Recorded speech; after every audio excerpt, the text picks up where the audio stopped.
Kasama ko po ngayon si Ma'am Jessica Dinglasa, tama ho? At mga kasama niyang SG. Ang kanilang reklamo, barat na agency sa pagpapasahod at hindi pa nagbibigay ng benepisyo. 12 oras po ang kanilang duty pero ang sweldo wala sa minimum. Magandang tanghali po, ma'am. Gandang tanghali po. Saan po kayo nag-duty, madam? Sa ano po, sa Makati area. Makati. So NCR po yan. Opo. So therefore, 537 po dapat. Magkano pong pasweldo sa inyo? 5:12 lang po. Ang 12 oras.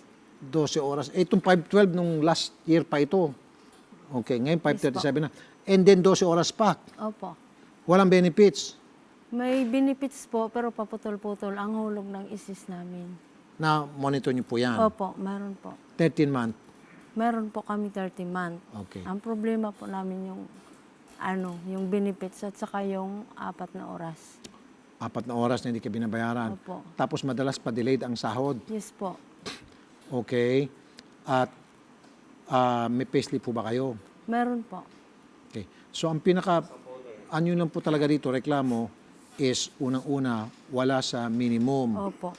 Okay. Tapos yung 4 na oras hindi nababayaran. Opo. Tapos yung OT, yung benefits, hindi consistent yung hulog. Hindi po. Tuloy-tuloy yung hulog. Okay, sige po. Nasa linya teleponos, ba't hindi natin tawagin yung social? Mas mabilis ito pag social. Tawagin yung social. Attorney Hello, Sixto Rodriguez. Magandang tanghali po. Attorney, okay. Attorney, ito pong isang security agency na hindi ho nagbabayad ng tama sa pagkatagal-tagal ng panahon sa mga SG nila. So nais po namin ilapit ito sa inyo at para mapa-inspection nyo rin po at the same time. Attorney. Yes, sir. Yes, sir.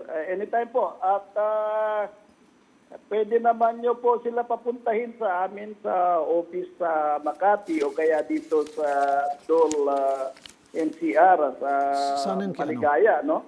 Malate.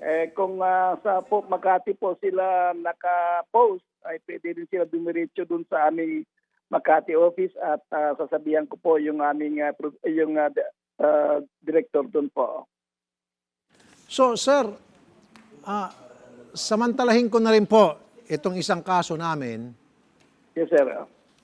Ito pong AU Clothing Corporation at I4 Store Trading Corporation sa Quezon City. So, sakop niyo po ito dahil NCR po kayo.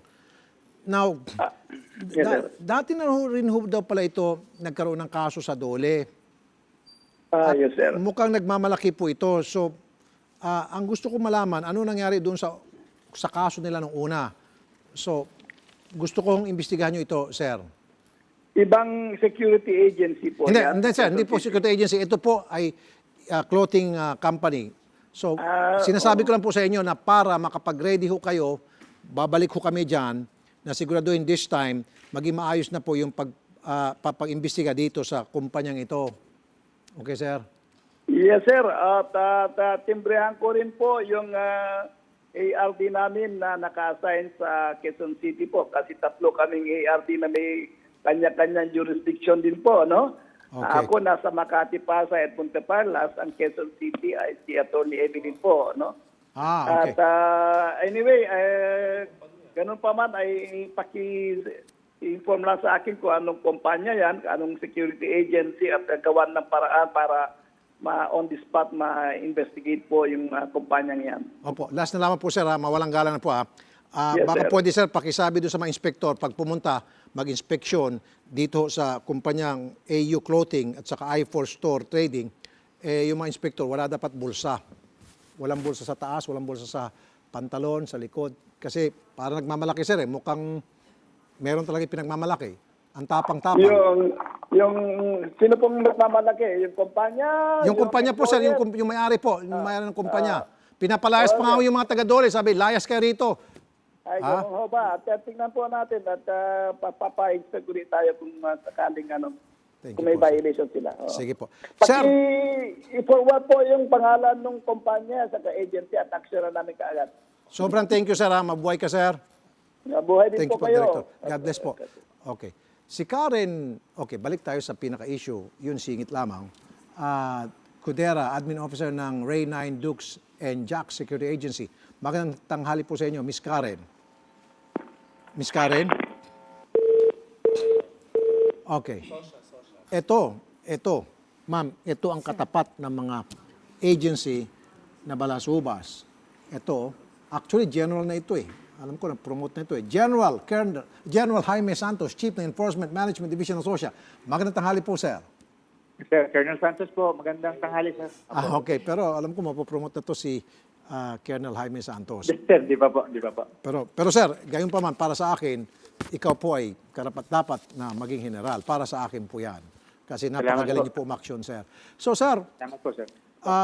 as usual, dahil kayo po ay simbilis ng kidlat, umaksyon, meron po kaming pasasamahan dyan sa inyong tanggapan para naman mabayaran na po itong mga SG na kinakawawa po ng isang agency.